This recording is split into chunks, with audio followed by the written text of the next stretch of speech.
Um, Good afternoon. I'm Ruth Steiner, a professor at the University of Florida, and I'm pleased that you could join us for a webinar on project that we're in the process of completing right now called the Locating and Costing Congestion for School Buses and Public Transportation. I will be joined today by Monast and Jeremy Scott, who will present the results of research that's been a collaboration between the Institute for Transportation Research and Education at North Carolina State University and the University of Florida Transportation Institute. Next slide, please. STRIDE, as many of you may know, is the US DOT Region 6 Southeast region. This project was funded by STRIDE. STRIDE is located at the University of Florida and has the participation of I believe it's 10 universities shown on this map.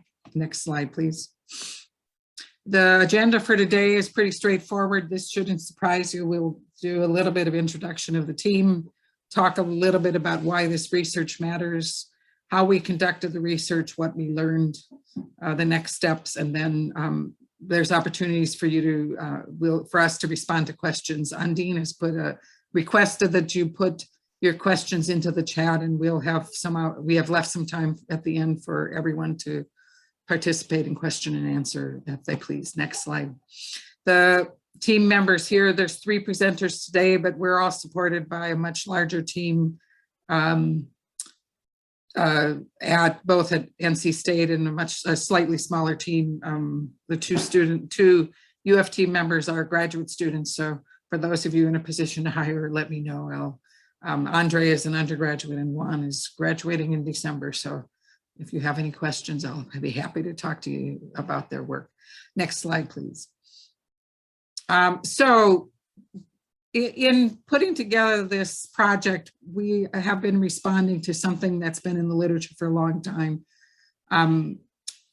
Talking about the fact that school buses often contribute significantly to the congestion during rush hour. And there's some estimates that as much, I've seen as high as 25 to 35% of traffic.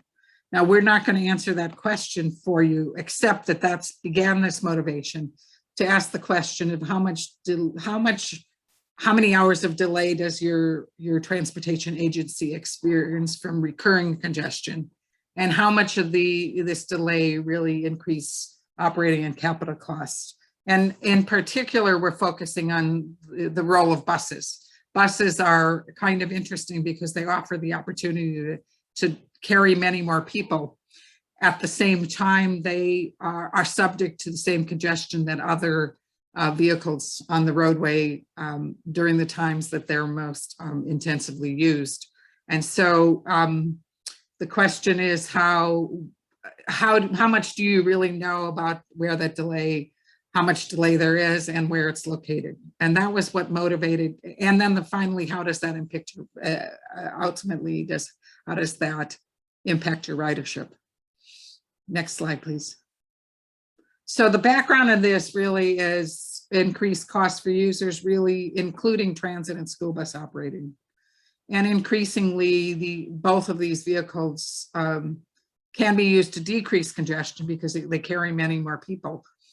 At the same time, the mode shift from school buses, if parents are driving their kids to school instead of sending them on the bus, you can have the crowding around schools that is, and the congestion around schools that really affects all of the public. And additionally, buses operating in these areas face increased costs. And public transit has decreased market competitiveness because it's going to take people longer to get from point A to B in the community. So this is the study, and we're really looking at both pupil transportation and public transportation and the congestion faced by those groups. And you can see here although these are not necessarily in this region, well, you can, the upper right, the upper left is of course in this region. We're not in Seattle where buses are congested, but all of us have seen this picture somewhere. Next slide, please. But there are solutions, and beginning to understand where the congestion is occurring whether it's along a large corridor or whether it's much more locally based, a smaller segment can help you look at solutions like bus on shoulder. Next. Route diversion, should you go on to off of the regional network? Should you put in bus lanes so that buses aren't subject to all of the delays that other vehicles along congested roadways? Should you allow buses to queue jump at intersections or to get out of the where they pick up passengers? Or should you even go so far as to give signal prioritization to buses? Next slide, please. So the project objective was really to understand the minutes of delay by roadway segment, by vehicle for each hour of a typical day by mapping school and transit routes into traffic data.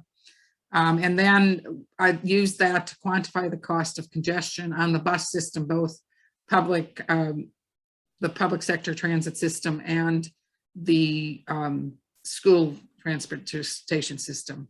And then look at the segments with significant impacts, and then really use this as an opportunity to both educate citizens broadly, both elected officials and private citizens, parents, roadway users, and to target improvements based on some of the options that we've already defined. Next slide, please. So why did we combine school transit and school buses? The first thing is that they're both publicly funded. And in some respects, at the small scale level, they're a little more amenable to, for instance, changing a route for either one of these is probably more possible than to convince parents to take a different road to get their kids to school. And it's a more, can have a greater impact relatively quickly. Both have standard routes and times, and increased use of both of them means we're getting people out of cars and into modes that can carry greater capacity and ultimately can reduce transit congestion. Both experience negative impacts from this recurring congestion. And the other part is that once you have school children beginning to use transit, it may be a kind of habit that they may develop for the long term. And both agencies may benefit from working together to identify common concerns. So both rerouting or using any one of the other solutions may help both the agencies to keep their buses on schedule and help the community in reduced congestion. Next slide, please. And go ahead, Kai. Thanks, Ruth. So I'm Kai Monast with NC State's Institute for Transportation Research and Education. And I'm going to talk about the site selection, data, and methodology before handing it over to Jeremy. So when we selected sites for this study, we selected counties in North Carolina and Florida where land use and densities vary, congestion is recurring. The school districts and counties have common data sets, so we needed them to both have access to the congestion data, which is archived by the Regional Integrated Transportation Information System, otherwise known as RITIS. And the public school districts needed to use the education logistics software, otherwise known as EduLog. And then we also needed data for the transit agencies to be available in the standard GTFS specification. So the sites that we selected were Durham County, North Carolina, and Pinellas County, Florida. In our study approach, we worked closely together, both the NC State and the University of Florida teams worked closely throughout the whole project. The data were first available at the Durham site. And so that's, we developed the methodology and the analytical processes based on Durham. And then we applied the methodology to the Pinellas County site. But the results and the methodology examples you're going to see today are specific to Durham. So as for the 3 data sets, it's a little more information about them. It's the Regional Integrated Transportation Information System gathers the traffic volume and speed data for the roadways of regional importance. So it doesn't include the neighborhood streets or some of the secondary roads. It really is just the primary routes. But with this data, you can create roadway congestion profiles by day and by time of day. So it's quite powerful. But like I said, it's only available on segments with sufficient observations, which means the smaller roads don't have data for it. For the school bus side, we use Edulog software, which is a common school bus routing software, and we exported data from there. Edulog provides extensive information related to the planned school bus routes. And lucky for us, we have a team at ITRE and NC State that does support for Edulog in North Carolina. So we had some expert users to help guide us through this project, which was very helpful. And then the final data set is GTFS. It's the General Transit Feed Specification, and it's developed to make the schedules and frequencies available in Google, but it became quite useful. So it's now standard for everything. And it contains standardized interrelated tables for stops, routes, calendars, fare structures, and other essential information related to fixed route transit. There are a lot of technical details that we're not getting into today. We are going to give you the overview in layman's terms about how this happens. You can see the report for all the technical details if you're interested in the spatial integrations that we had to do and other tabular data analysis. But we started with the RITIS data, and what we had to do was average the RITIS data into hourly traffic profiles. So we selected the typical days, Tuesday, Wednesday, and Thursday, to avoid weekend-induced congestion. And we also wanted to avoid major holidays, especially since we're dealing with kind of a resort destination community in Pinellas County. We wanted to avoid the major holidays that may see increased traffic in those areas. So we selected October 15th to November 14th, 2019. And of course, there's three time periods in the world. We haven't got to the third one yet, but there's pre-COVID, COVID, and hopefully post-COVID at some point. So this is the pre-COVID time period. So the bus routes were assigned hours to match it with the RITIS data. We had to basically figure out which hour they were experiencing the congestion, most of the congestion. And so what we did is we looked at the start time of the routes, and if it was less than 15 minutes after the hour, we assigned it to that hour. And if it's greater than or equal to 15 minutes after the hour, we assigned it to that hour. So for example, if the route started at 8:14, it would be assigned the 8 o'clock hour to match it with RITIS. It was assigned, if it was at 8:16, it would be assigned 9 o'clock.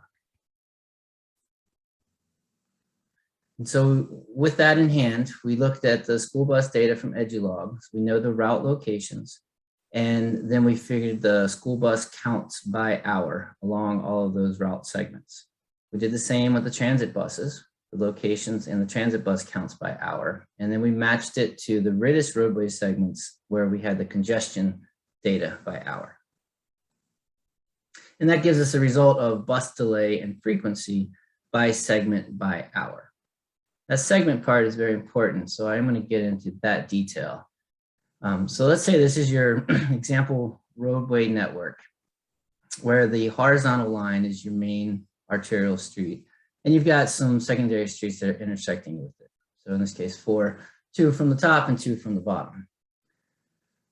The way the RITIS data works is that you actually have a blue line. This blue segment represents what we have available in RITIS, which is the entire length of this segment. So even though we've got intersections, that's not the way the RITIS segmentation works. We only have a sample here from the blue dot to the blue dot. Hope you can see the cursor moving.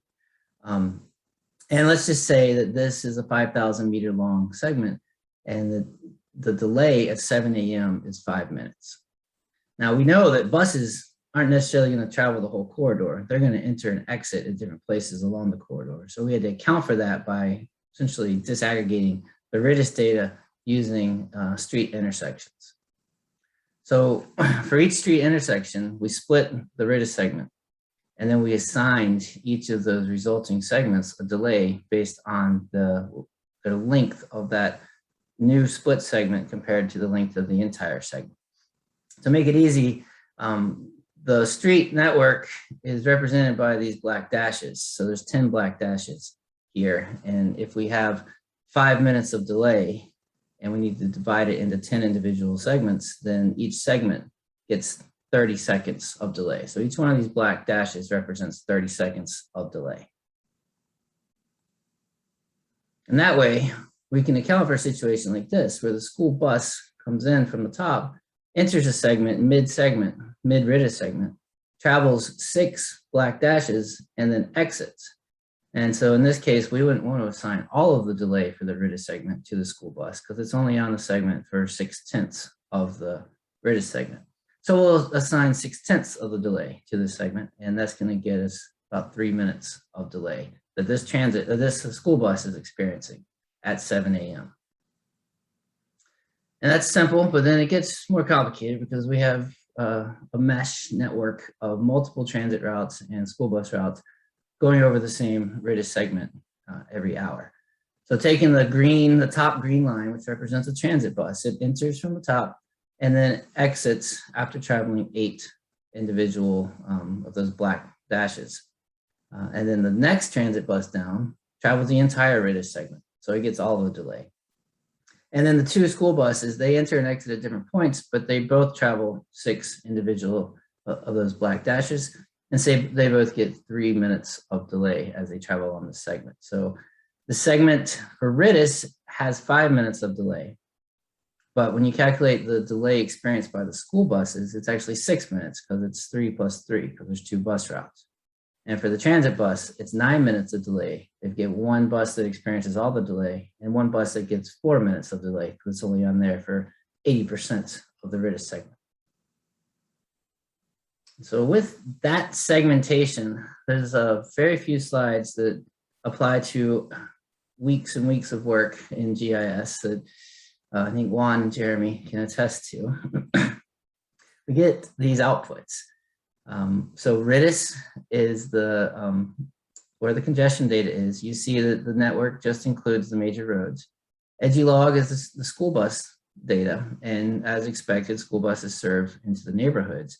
And so it's a lot denser of a network. And GTFS is a little bit of a blend, but it tends to look more like the RITIS, as in major networks are served by the transit systems. We put that all together just for fun, and we get this map, which is a little hard to interpret. But let's try. So the school bus minutes of delay, if you look at the profile, it's as you would expect. The school buses operate starting around 6 a.m. They end around, in the 9 o'clock hour. So there's a big peaking effect in the morning, then they're off the road in the middle of the day, and then they come back in the afternoon. Meanwhile, the transit buses experience the same peak in the morning, but they tend to stay on the road during the off-peak hours in the middle of the day and the evening. So this is a time profile of when the delay is experienced, and it makes sense. It checks out compared to when you'd expect the peak congestion to be on the roadways. And so summing it all together and looking at it in aggregate for the network, what we have was the RITIS data set with congestion data has 372 road miles in Durham, North Carolina. So obviously that's 372 miles that overlap with RITIS. For the school buses, for using EduLog data, there were 1,130 individual road miles that were traveled by school buses during the day. 178 of those overlap with RITIS, which is somewhere around 18%, I think. But then, since school buses travel along the same roads multiple times, we actually get 27,661 route miles. That's about the number of miles a day that the school buses travel in Durham County. And of those route miles, 5,093 overlap with RITIS, which is, again, about 18%. For the transit data in GTFS, there's 464 individual road miles that were traveled, and 220 of those overlap with RITIS. So we have congestion data for 220, roughly half. We have 16,336 route miles, daily route miles in Durham County for transit, and 8,418 of those overlap with RITIS. And so that checks out as well, because you're expecting that the transit routes are on the major roads for the most part, whereas the school buses are serving the neighborhoods. So we've got about 50%, a little over 50% of the route miles of transit are captured by the RITIS data. As far as minutes of delay, in a single day in Durham County, the RITIS gives us about 1,451 minutes of delay per vehicle. And then the EduLog school system data, when we aggregate all the delay for all the buses along all the segments, we get 3,392 minutes of delay experienced by all the buses during a day. And for the transit buses, we get 4,524 minutes of delay for all the transit buses. So putting this into other terms, and just noting that these are conservative estimates because they only account for when school bus and transit buses overlap with the RITIS congestion data. So RITIS segments experience about 24 vehicle hours of recurring congestion delay per day. Transit buses, and only fixed route buses, experience about 75 hours of delay per day just on RITIS segments, which calculate results in about $7,200 of additional operating and capital expenses per day for the transit system. On an annual basis, that results in $1.8 million in extra annual expenses from recurring congestion alone. And that calculation is we take the minutes of delay divided by 60 to turn it into hours, and we multiply it times a known dollar amount provided by the transit agencies, which includes the operating and capital cost, and turns it into an hourly cost of $95.89. And we multiply that number times 250 typical weekday operating days per year. So the result is 785 entire days of total yearly weekday delay, which is about 2.1 years. School buses, on the other hand, they experience 57 hours of delay per day on RITIS segments. And that's about $4,240 in daily operating capital expenses and $784,000 a year in additional annual expenses from recurring congestion alone. In this case, we use a $75 per hour operating cost, which is an estimate. There's 185 days in the traditional school year. So we multiply times that value. And we get 442 entire days of total school year delay per year as 1.2 years of delay, where children are on buses and buses are in traffic. Now I'm going to turn it over to Jeremy. Okay, thank you, Kai. Let me move this over. I should stop sharing, right, Jeremy? Yes.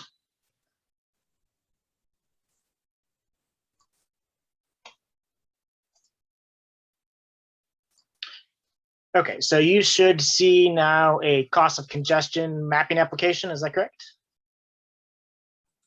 Okay, great. So what I'm going to demo for you today is a web mapping application that we've put together. And I have a couple caveats, or a single caveat, I guess I need to mention. We had some difficulties, some technical difficulties with our time slider.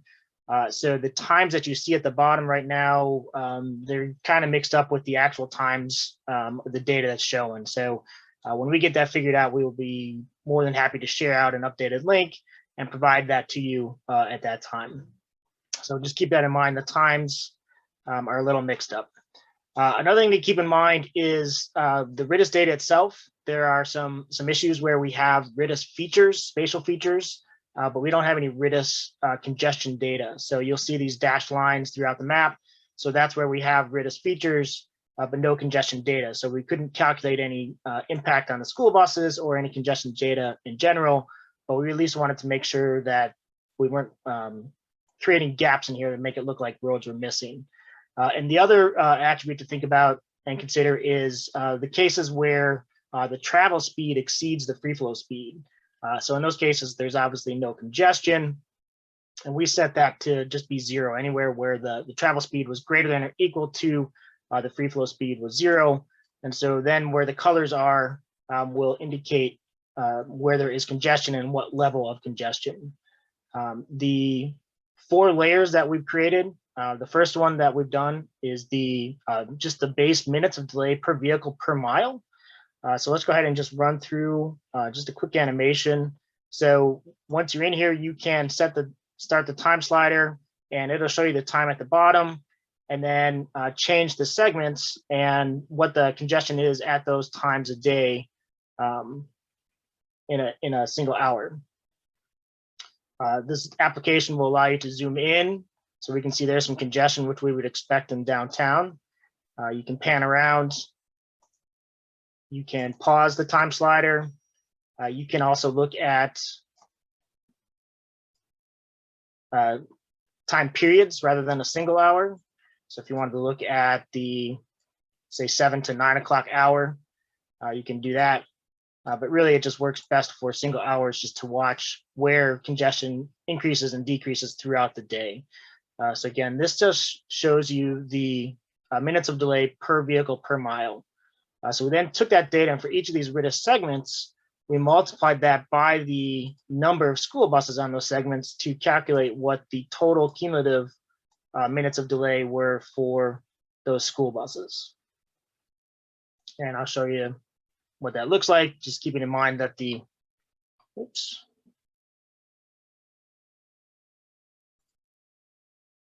What happened there?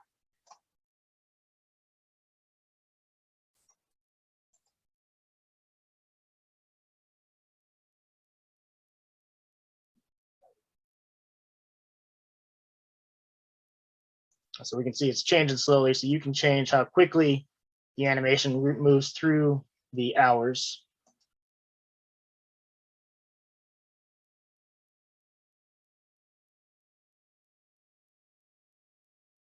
So we can start to see some congestion over here in Miami Boulevard. We can go back and we can pause it. So we could zoom in, and unfortunately, I'm not as familiar with this area of Durham, but these allow you to find where schools are located and then zoom in and see when those are impacted, what hours of the day.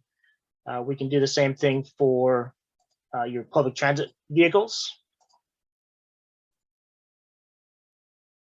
And these are all symbolized in the same manner.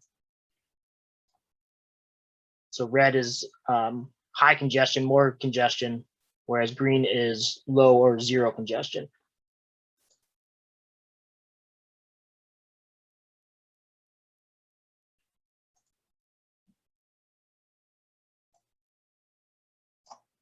I guess the first time through, it likes to just run through quickly. Yep.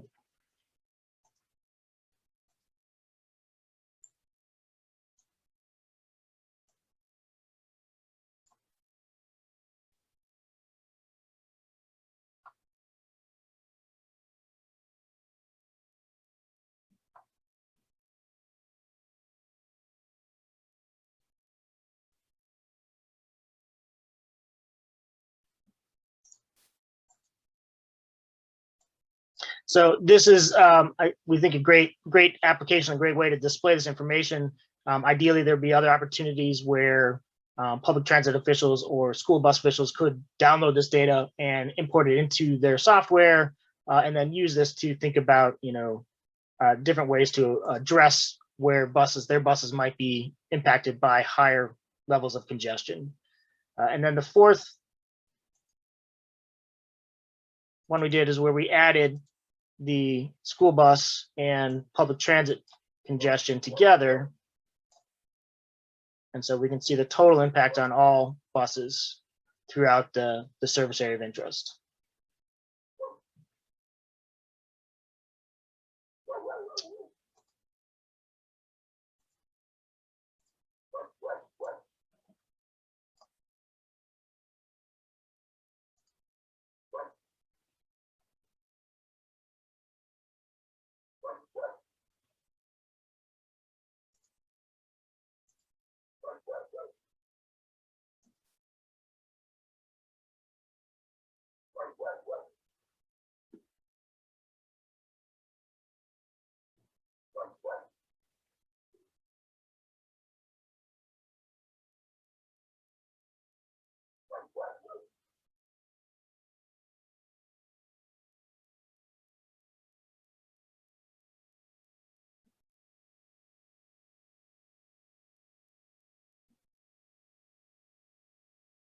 And so these peaks where you see the reds will correspond to histogram where we saw those peaks as well. So those should line up and match the times.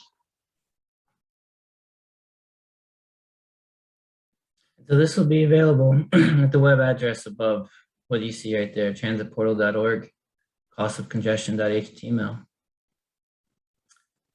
with the proper labels on it. But the idea is that any of this data, we can drill down, just looking at a static map of congestion over a period of a day is not that helpful, but this allows practitioners to actually drill down into specific geographies to see where the delay is most impactful, because there's not going to be one solution to the problem. Sometimes there's roadway right-of-way available, sometimes there's not.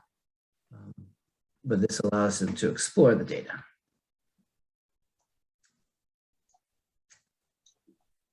Thank you, Jeremy. Sure. I'm gonna turn it back over to. And you need to put the slide back up. So here we go. Ruth. Okay. So as we start, one of the things we mentioned was that we developed the model for Durham and then translated it to Florida. And there are some significant differences. In the state of Florida, the school districts are county-wide, which means Pinellas is a larger geographical area.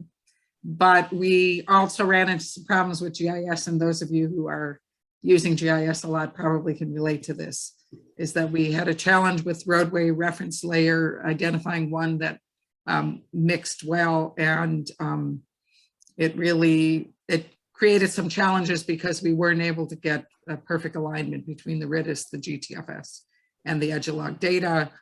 And it effectively meant we had small segments that were either missing or they were extremely small.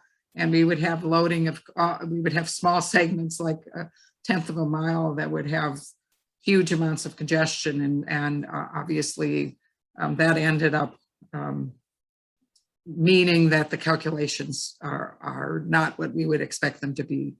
And we've gone through and tried, we tried a couple of different data layers. So that's not, we're still seeking that perfect map. So if you're from Pinellas County and you have that perfect map layer, let us know. Next slide, please. Unaddressed issues in this research, and I've been sort of monitoring questions that people have, and some of these relate to that. The first thing we only addressed the amount of delay, almost as if saying, when is the delay occurring when these buses are out there? We did not ask the question or look at the extent to which buses might have been causing that delay. That's probably slightly different. And we did not look at this delay on segments that don't match with RITIS. Just as a reminder, the RITIS data is the regional network. But if you have a local major arterial at a local level, you might have transit buses, and as Kai's mentioned earlier, school buses are going to be even more much more on local roads. The limitation in some respects in estimating delay is related to the fact that it needs to be the congestion data is coming from RITIS. And we also don't know how many riders are experiencing the delay and really what is the value of time. So the estimates of the cost of congestion are not including some important components when you compare it to previous research on the cost of delay. We also don't know whether any of these communities are in fact using some of these treatments we've discussed, like having buses on the shoulder or out of the flow of traffic, or signal preemption or queue jumping. We don't have information on where those kinds of treatments are located. And for that reason, we also can't necessarily correlate that with the congestion. We also were using under GTFS and edge-log, both of those are the schedule, but anybody who's worked in transit knows that there's the schedule and there's the actual performance of the buses on that schedule. And so they may actually not match closely match. We also are not looking at summer school routes. We're only looking at, remember, this is during the school year from November through February, March. Weekend congestion is not considered, and we're only considering fixed route, fixed scheduled public transit. Next slide, please. And in terms of, we're looking to continue some of the research here, and we're really thinking and would welcome your comments on this. By the way, if you have any comments, don't hesitate to put a question or a comment in the chat box. But we're looking at thinking about standards for roadway congestion, roadways congestion, school and traffic data. We're also looking to incorporate bus ridership data if we can, because you would also, is the boarding and the lighting of passengers on those vehicles causing delay? And is there a way that you could reduce that impact through some sort of a treatment? We also could use the GPS or automatic vehicle location data, which would in fact allow us to get around the concern we have about the difference between schedule and actual performance of buses out on the street. We would expect to increase accessibility by developing this web-based tool. As you've seen, Durham now has that available, and we hope to share that with Pinellas as soon as we can overcome our technical difficulties. And we also would like to expand the web mapping tool outputs. So next slide, please. Just one comment about the bus ridership data is, we get ridership data by stop, we'll be able to have loads. And so we'll be able to calculate impacts to individual instead of just impacts to the system. We don't go into individual rider impact right now. Right. Okay. Thank you. So if you have any questions, and we welcome you to take the survey, please. Dean kept reminding us of that. So next slide, please. And we're ready to take questions. I have a few that I've seen, so why don't I start with them?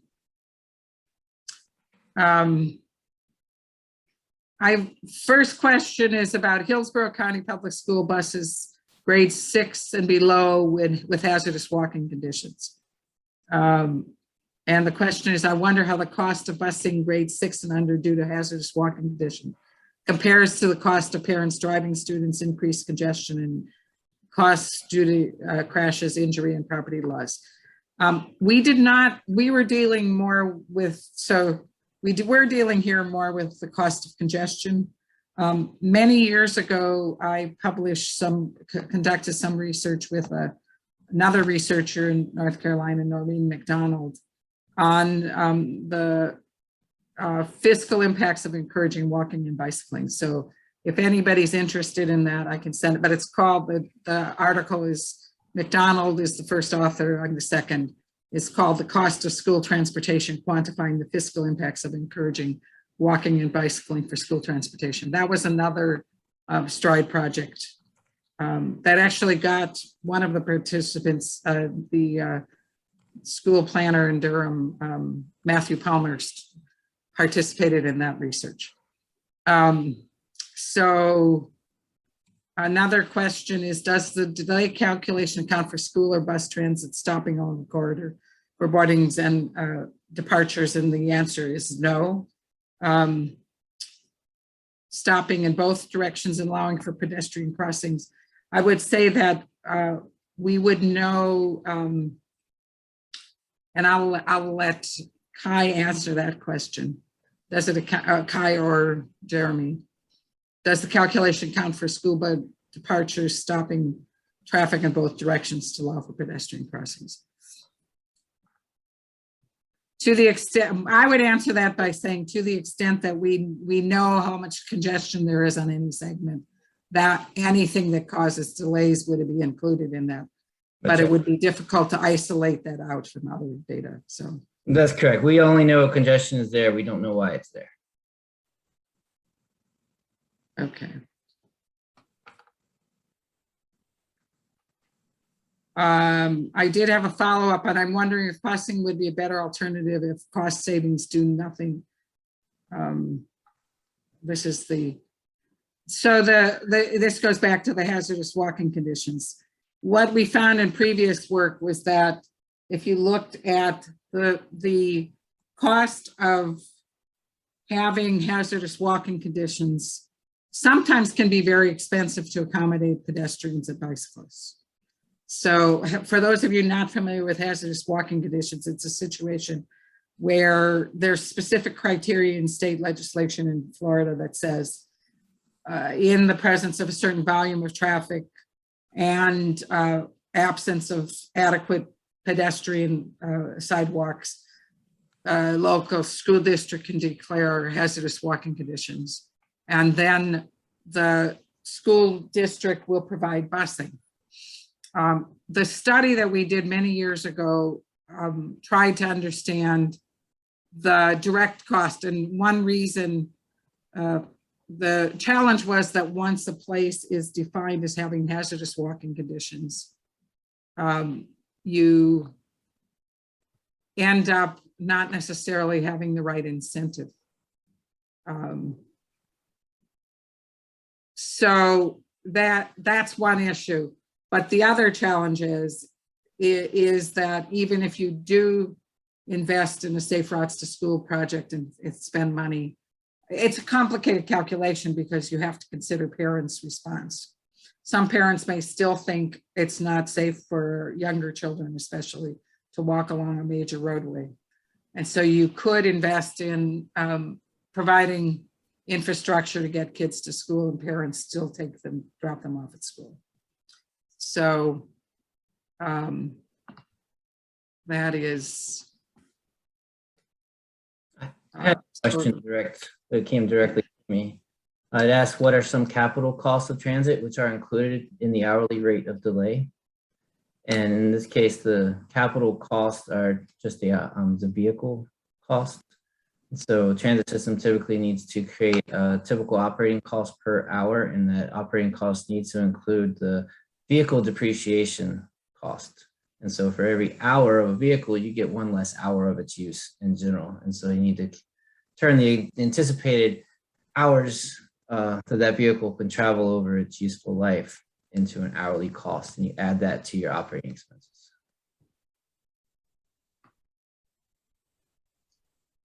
So we've got the question, and I'm going to ask Guy or Jeremy, can you review how the costs were calculated?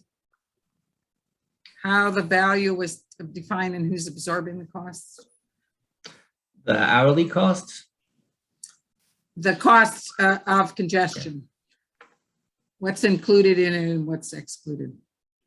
So yeah, the costs are a function of the minutes of delay that were experienced by each of the public bus modes times their operating with capital depreciation cost. And for the transit system, that is a value that the transit system provided to me. It's something they calculate on an annual basis. And for the school bus system, we estimated that based on the transit system's data, and we reduced it a little bit. The school system was not able to provide us with a firm number in that regard.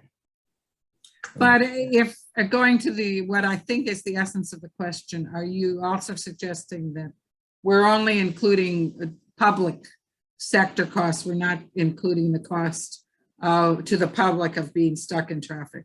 Absolutely. Right. We didn't do any of the cost associated to the riders of the transit system or to the drivers or other users of the roadway system. Those are not included in this analysis. So are there any other questions or comments? Yeah, I had a question that came directly to me. Okay. So somebody asked, based on bus delay on road segments, would it be beneficial to create transit priority lanes, jump to queue treatments, et cetera, on road segments if building a bus priority network is not supported politically? I suppose that's the case. In the project that we were working on, that wasn't the focus of what we're trying to do right now. Is we're just trying to highlight where this congestion is occurring. I think the next phase or steps would be to evaluate where that's occurring and what kind of methods might be available to reduce congestion in those areas? And thank you, Jeremy. And going back to the political priority, it was, we combine school buses and transit buses in this analysis. We understand in general, transit bus priority doesn't have that political support across the board. But we had a feeling that the school bus argument might be a little more amenable at the political environment. So if those priorities were also made available to school buses, then it may be a different political calculation. So I have one request, Jeremy. Can you put the link to your Durham information so that people who are on this webinar can peruse it at their own, if you wouldn't mind? I did have a response saying it would be, could it see it being valuable to do further research looking at the cost to the public for people to drive students in personal vehicles versus buses? I think that's sort of one way to think about this, is that it's this research is a starting point. As I stated early on, there have been lots of claims about the contribution of parents driving their kids to school and the congestion associated with school zones and such. And there's been claims about the magnitude of that, but probably not a lot of research beginning to quantify the impact of congestion. As I see this is one way of beginning to understand the cost to the agencies that are transporting both the public on public transit and students on transit. But I think there's a number, as we've indicated, there are a number of questions, and our intention in both cases is to try to share this information so that local planners, local and regional planners in Durham and in Pinellas County can sort of look at this and begin to think about whether there are any things that they can do. Are there any simple things that they could do that would reduce the cost to their agency? So I have one more question that came to me. So one was, what strategies can be implemented to reduce bus delay? And I know we've had some conversations about this, especially on the school bus side. I know the layers that we've created, we can provide to the school districts, and they can import that into their software and then view that information as they construct the routes that they're creating. So that might be one way to help them avoid going down these roads in the specific hours where there's high congestion. Absolutely. So if we can incorporate the delay, actual delay into the EduLog or other school bus routing applications, then it may avoid those areas through route diversion. Other examples are what Ruth shared in the beginning. We've got queue jumping, signal prioritization, bus lanes, bus on shoulder. I think each site is going to have potentially its own solution across the community. it might even be worth sharing that slide again, just so that Absolutely. the questioner can see that. Kai or Jeremy, for the general audience, do you have any other questions? And for those that didn't see, I did post a link to our web mapping application. Just keep in mind that there are some issues with the time slider. So these are the options, the generally accepted options for moving transit vehicles or buses out of traffic, or finding ways to move them along a corridor. Among others. There are some others, but these are the most common, I believe. Yes, this is true. Thank you for that clarification. I don't see any other questions. I thank you for your time and in joining us. And one last reminder, be sure to fill out the survey. Stride likes to use that for, oh, I've got one, okay. And thank you again for joining us, and we look forward to seeing you out in the real world or at another Stride seminar in the near future. Thanks for your participation. It's Very nice. Thank you.